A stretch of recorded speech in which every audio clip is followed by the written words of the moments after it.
Saat ada masalah dengan orang lain atau ada sikapnya yang tidak kita sukai, rasa-rasanya ingin sekali memberitahunya letak semua kesalahannya kan?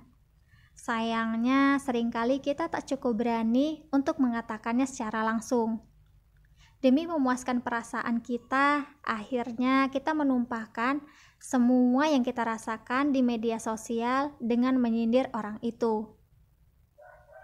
Memang sih tak ada larangan menyindir di media sosial.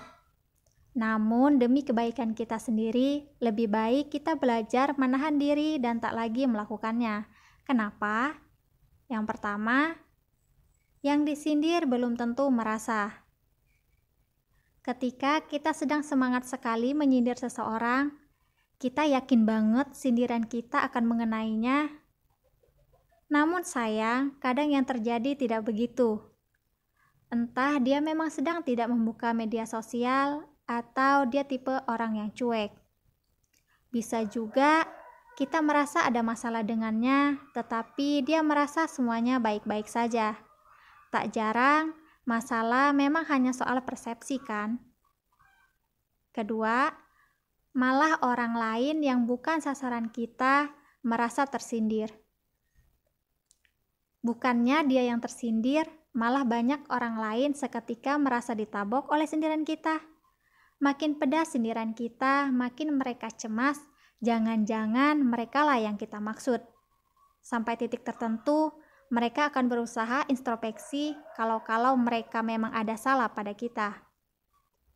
Kemungkinan sebagian dari mereka bisa bersikap masa bodoh, namun sebagian lagi mungkin akan memilih menjaga jarak dari kita. Hubungan kita dengan mereka jadi tak luas lagi, dan pada akhirnya kita dijauhi tanpa kita tahu penyebabnya. Ketiga, setiap saat harus memikirkan sindiran terbaru. Saat satu sindiran terasa belum ampuh, kita mencari sindiran-sindiran baru yang lebih pedas.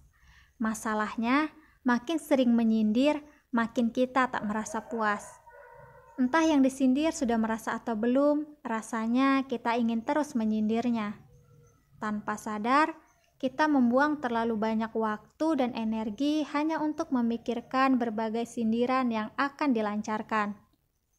Tentu saja ini akan amat menurunkan konsentrasi kita, padahal hal-hal yang lebih penting dalam hidup kita itu banyak sekali.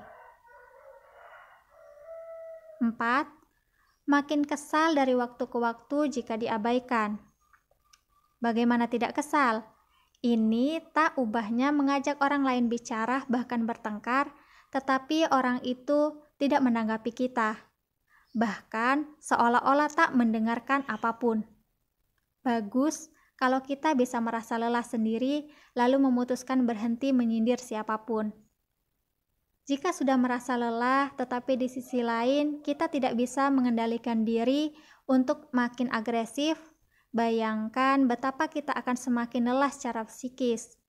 Jika kelelahan psikis ini terus terjadi, tentu kesehatan fisik kita juga akan ikut menurun. 5. Kalaupun si target menanggapi, cuma bikin situasi tambah panas. Memang jadi serba sulit. Sindiran tidak ditanggapi, kita jengkel. Sindiran ditanggapi, wah bisa jadi perang kata-kata yang tak berkesudahan.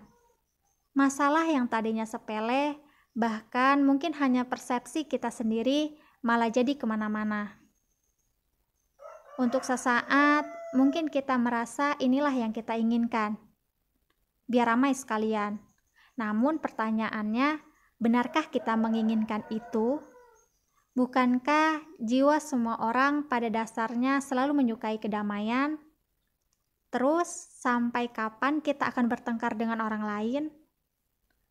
Bagaimana jika api yang terlanjur berkobar tak bisa dipadamkan dan justru menghabiskan semuanya? Saat itu terjadi, kita hanya akan menyesalinya. Oleh karena itu, mulai sekarang alangkah baiknya kita lebih bijak menggunakan media sosial kita.